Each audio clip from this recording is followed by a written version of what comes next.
ലോക്സഭാ തെരഞ്ഞെടുപ്പിൽ അമേഠിയിൽ നിന്ന് മത്സരിക്കാനുള്ള സാധ്യത തള്ളാതെ രാഹുൽ ഗാന്ധി. അമേഠിയിൽ മത്സരിക്കണോ എന്ന പാർട്ടിയുടെ കേന്ദ്ര തെരഞ്ഞെടുപ്പ് സമിതി തീരുമാനിക്കുമെന്ന് രാഹുൽ ഗാന്ധി പറഞ്ഞു. ഉത്തർപ്രദേശിൽ ഇന്ത്യാ സഖ്യം മികച്ച പ്രകടനം കാഴ്ചവെക്കുമെന്നും രാഹുൽ പ്രതികരിച്ചു. റായ്ബറേലിയിലെ സ്ഥാനാർത്ഥി നിർണയത്തിലും കോൺഗ്രസിന്റെ അനിശ്ചിതത്വം തുടരുകയാണ്. അമേഠിയിൽ മത്സരിക്കുന്നതിൽ സസ്പെൻസ് നിലനിർത്തുകയാണ് രാഹുൽ ഗാന്ധി. മത്സരിക്കുമോ എന്ന ചോദ്യത്തോട് ഇല്ല എന്നും മറുപടി പറയാതെ കോൺഗ്രസ് കേന്ദ്ര തെരഞ്ഞെടുപ്പ് സമിതി തീരുമാനം എടുക്കും എന്നാണ് രാഹുലിന്റെ പ്രതികരണം. अमेठी के बाद कांग्रेस का डिसीजन है, जो भी मुझे ऑर्डर मिलेगा मैं वो करूंगा.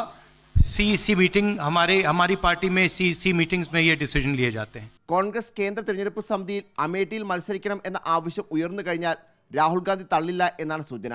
അമേഠിയിൽ മറ്റു നേതാക്കളുടെ പേരുകൾ കോൺഗ്രസ് സജീവമായി ചർച്ചയാക്കാത്തതും രാഹുൽ ഗാന്ധി മത്സരിക്കും എന്നതിലേക്കാണ് സൂചന നൽകുന്നത്. ഉത്തരേന്ത്യയിൽ രാഹുൽ ഗാന്ധി മത്സരിക്കാതെ മാറി നിൽക്കുന്നത് ബി.ജെ.പിക്ക് എതിരായ പോരാട്ടത്തിന്റെ മൂർച്ച കുറയ്ക്കും എന്ന് കോൺഗ്രസ് മനസ്സിലാക്കുന്നു. അമേഠിയിലെ കോൺഗ്രസ് പ്രവർത്തകരും നേതാക്കളും രാഹുൽ ഗാന്ധിയുടെ സ്ഥാനാർത്ഥി പ്രഖ്യാപനത്തിനായി കാത്തിരിക്കുകയാണ്. വയനാട് തെരഞ്ഞെടുപ്പ് കഴിഞ്ഞാൽ അമേഠിയുടെ കാര്യത്തിൽ കോൺഗ്രസ് ഉടൻ തീരുമാനം എടുക്കും.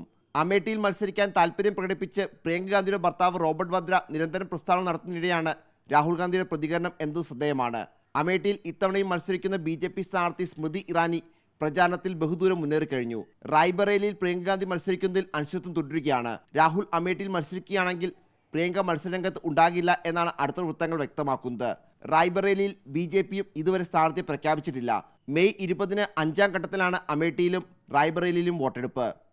റിപ്പോർട്ടർ, ദില്ലി.